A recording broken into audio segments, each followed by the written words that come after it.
1453 میں قسطنطنیہ کی فتح دنیا کی تاریخ کا ایک ایسا واقعہ ہے جس نے مشرق و مغرب دونوں کی تقدیر بدل دی۔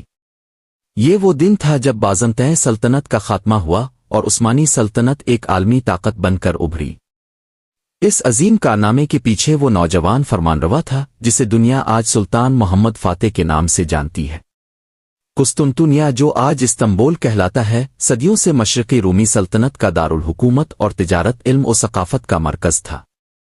اس کی مضبوط تینہری فصیلیں، سمندر سے گھرا ہوا محل وقوع اور عسکری دفاعی نظام اسے تقریباً ناقابل تسخیر بناتے تھے۔ سینکڑوں سالوں میں کئی مسلمان سلاطین نے اس شہر کو فتح کرنے کی کوشش کی، لیکن کامیابی کسی کو نہ ملی۔ 1451 میں جب سلطان محمد ثانی نے صرف 19 سال کی عمر میں سلطنت عثمانیہ کی باغ ڈور سنبھالی تو اس نے اپنے دل میں عزم کیا کہ وہ اس شہر کو ضرور فتح کرے گا۔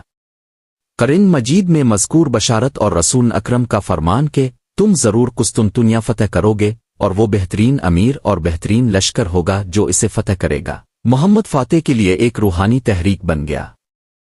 سلطان نے قسطنطنیہ کی تیاری کے لیے ایک عظیم منصوبہ بنایا۔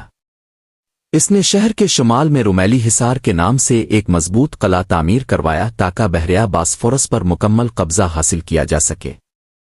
اس کے ساتھ ساتھ ایک عظیم توپ تیار کروائی گئی جو اس زمانے کی سب سے بڑی توپ تھی، جسے اربن توپ کہا جاتا تھا۔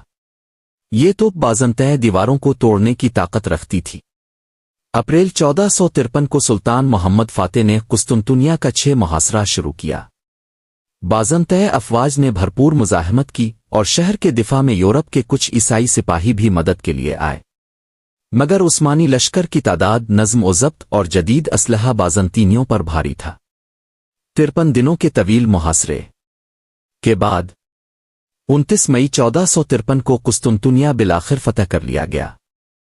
شہر میں داخل ہوتے ہی سلطان محمد فاتح نے عام قتل و غارت کو روکنے کا حکم دیا اور آیا صوفیہ، جو بازنطین سلطنت کا مرکزی گرجا گھر تھا، کو احترام کے ساتھ مسجد میں تبدیل کرنے کا حکم دیا۔ اس کے ساتھ ہی اس نے تمام مذاہب کے ماننے والوں کو امن و امان کی ضمانت دی۔ فہن قسطنطنیہ کے ساتھ نہ صرف بازنطین سلطنت کا خاتمہ ہوا بلکہ قرون وسطی کا دور بھی ختم ہوا۔ یورپ نے اس واقعے کے بعد نئے تجارتی راستے تلاش کرنے شروع کیے، جس کے نتیجے میں دریافتوں کا دور شروع ہوا۔ دوسری جانب سلطنت عثمانیہ نے قسطنطنیہ کو اپنی دارالحکومت استنبول بنایا، جو صدیوں تک اسلامی تہذیب کا مرکز رہا۔ یہ قسطنطنیہ کی فتح تاریخ میں نہ صرف ایک فوجی کامیابی تھی بلکہ یہ اسلامی دنیا کی عظمت، علم اور اتحاد کی علامت بن گئی۔